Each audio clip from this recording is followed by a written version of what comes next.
আসসালামু আলাইকুম। কেমন আছেন সবাই? আলহামদুলিল্লাহ আমরা ভালো আছি। আজকে আমি আপনাদের জন্য একটা অত্যন্ত উপকারী সবজি রেসিপি নিয়ে আসছি, যেটা কাঁচা খাওয়া যাবে। আমি বলছিলাম যে কাঁচা সবজি কিভাবে খেতে হয় সেটার আমি একটা রেসিপি দেব। আধুনিক বিশ্বে এখন বর্তমানে কাঁচা সবজি খাওয়া হয়। স্বাস্থ্যবিজ্ঞানীরা বলতেছেন যে খাবারের 70% কাঁচা খাওয়া দরকার, কারণ আমরা যখন রান্না করি এর অত্যন্ত উপকারী উপাদানগুলো নষ্ট হয়ে যায়। তো আমরা কাঁচা কিভাবে খেতে পারি এবং সেটা দীর্ঘদিন সংরক্ষণ করতে পারি সেই রেসিপি দেওয়ার জন্য আমি এখানে নিয়েছি বাঁধাকপি। একটা বাঁধাকপির অর্ধেকটা বাঁধাকপি আমি এটাকে গতকালকে কেটে একটু বড় বড় টুকরো করে কেটেছি। কেটে লবণ পানি দিয়ে ভিজিয়ে রেখেছিলাম। এই যে লবণের পরিমাণ নাই, এটা বেশি দিলেও ক্ষতি নাই, কারণ এটা ধুয়ে ফেলে দিব। তো সারা রাত এটা লবণ পানিতে ভেজানো ছিল। এটাকে এখন আমি 2-3 বার পানি পাল্টিয়ে ধুয়ে নিয়ে আসবো। বাঁধাকপিগুলো ধুয়ে নিয়ে আসছি কয়েকবার। বাঁধাকপিগুলা অনেকটাই সফট হয়ে গেছে। আমি এখান থেকে পানিগুলো একটু নিংড়ে যে গামলাটা এটা রেডি করবো সেটাই নিয়ে নিচ্ছি। বাঁধাকপির সাথে আমরা যে উপাদানগুলো মেশাবো, আমি এখানে নিয়েছি 2 বড় সাইজের মূলা। এগুলার উপর থেকে আমি চামড়াটা ছিলে নিয়েছি। আর নিয়েছি 4টা গাজর। এগুলো এখন আমি এই গ্রেটারের সাহায্যে গ্রেট করে নেব। একটু বড় সাইজ করে গ্রেট করে নেব। আমরা বাঁধাকপির সাথে মিশাবো মূলা এবং গাজর। মূলাও পাকস্থলীর জন্য অত্যন্ত উপকারী, এতেও প্রোবায়োটিক আছে। গাজর আমরা এগুলো একটু কুচি করে কেটে নিয়েছি। এখন এর সাথে আমরা দিব হচ্ছে এই পেঁয়াজ কুচিটাও আমাদের এখানে যাবে, এটা আমি আলাদা রাখি। আর এখানে রাখছি কিছু রসুন আর আদা আর পেঁয়াজ, এটা আমি কেটে রেখেছি। এটা একটু ব্লেন্ড করে নিব একত্রে। রসুন আর পেঁয়াজ আমি অল্প একটু পানি দিয়ে এটাকে একটা পেস্ট তৈরি করেছি।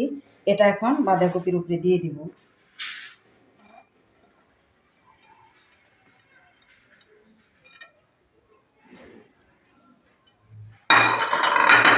তো বাঁধাকপির উপরে আমি একে একে আরো কয়েকটা জিনিস অ্যাড করব। এটা হলো গোলমরিচ।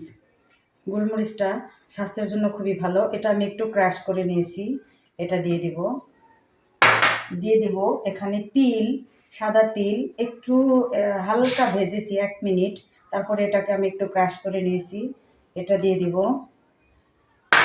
আর এখানে দিয়েছি মরিচের গুঁড়া, আমার হাতে তৈরি মরিচের গুঁড়া। তো এখানে ঝালটা হচ্ছে যার যার পছন্দ অনুযায়ী, যে যত ঝাল খায়।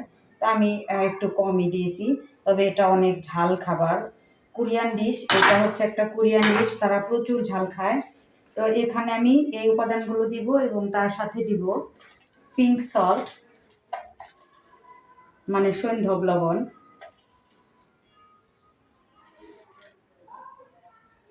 পিঙ্ক সল্টটা দিয়ে দিলাম মোটামুটি 1 চামচের মতো। ওইটা চামচটা খুব ছোট্ট ছিল।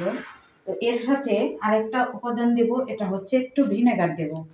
যেহেতু আমার ফিশ সস নাই, ফিশ সস দিলে ভিনেগার না দিলেও চলে, আমি একটু ভিনেগার দিয়ে দিব। ভিনেগার দিলে পেঁয়াজ আর আদা রসুনের খারাপ গন্ধটা আসবে না। আর এখানে এটা হচ্ছে 1 চামচ চালের গুঁড়ি, আমি অল্প একটু পানি দিয়ে একটু জাল দিয়ে থকথকে করে নিয়েছি। অনেকে এটার মধ্যে চিনি দেয়, আমি চিনি দেব না, কারণ আমি চিনি খাই না। এটাকে আমি চিনি ছাড়া তৈরি করব। চালের গুঁড়িটাও দিয়ে দিলাম, এটা আমি আগে রেডি করে নিয়েছিলাম। তো এখন সবগুলো উপকরণ আমি হাত দিয়ে ভালো করে মেখে নেব। এটা খুবই হেলদি একটা খাবার তৈরি হবে। এটা আজকের থেকেও খাওয়া যাবে এবং এটা যতই দিন যাবে ততই এটার টেস্ট বাড়বে।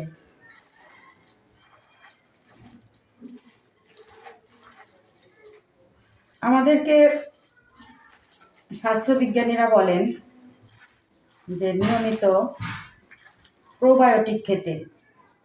প্রোবায়োটিক কিনেও পাওয়া যায়, ট্যাবলেট সাপ্লিমেন্ট, সেটা অনেক দাম। আমরা যদি খাবার থেকেই সেই প্রোবায়োটিকটা পাই সেটা আমাদের জন্য অনেক ভালো হয়।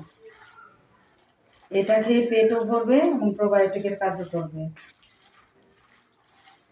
প্রোবায়োটিক আমাদেরকে সুস্থ রাখে, আমাদেরকে হজমে সহায়তা করে, আমাদের পাকস্থলীতে থাকা খারাপ ব্যাকটেরিয়াগুলোকে বাড়তে দেয় না এবং ভালো ব্যাকটেরিয়াগুলোকে বাঁচিয়ে রাখে।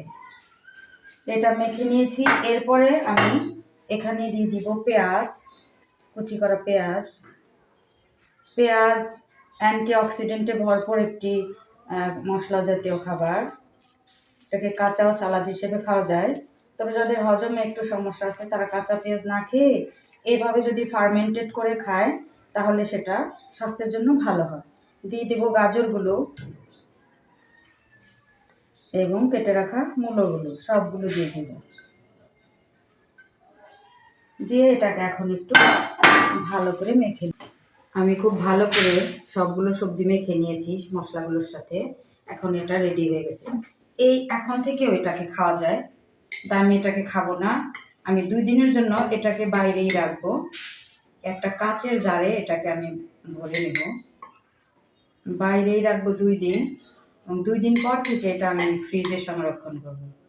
শীতের দিনে এটা ফার্মেন্টেড হতে একটু সময় লাগে, কিন্তু গরমের দিনে অল্প সময়ই হয়ে যায়, ফার্মেন্টেড হয়ে যায় আর কি।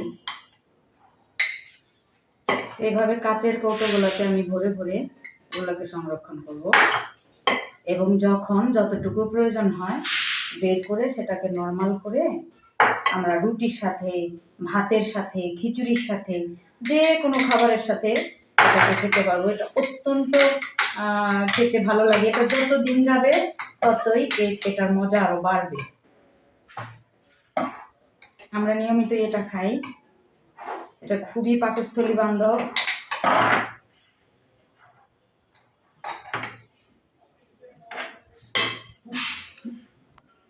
এই তো আমি এভাবে ভরে রেখেছি একটা কাচের জারে, এইভাবে আমি সংরক্ষণ করব। এটার নাম হচ্ছে কিমসি। এটা একটা কোরিয়ান রেসিপি, রাশিয়াতেও এগুলো খায়, তবে এক এক দেশের মানুষ এক একভাবে তৈরি করে। আমি কিমসি আরও কয়েকভাবে করেছি, আমি অন্য সময় অন্য রেসিপিগুলোও দিব। তো এটা আমার সবচেয়ে বেশি ভালো লাগে, অনেকটা আচারের মতো খেতে, এবং এটা স্বাস্থ্যের জন্য অনেক ভালো। যেহেতু এটা রান্না করা হয় নাই, সবগুলো সবজির ভিটামিন এবং খাদ্য উপাদান একেবারে অক্ষুণ্ণ আছে। তো আপনারাও এটা বানিয়ে খাবেন এবং সুস্থ থাকবেন। ধন্যবাদ সবাইকে।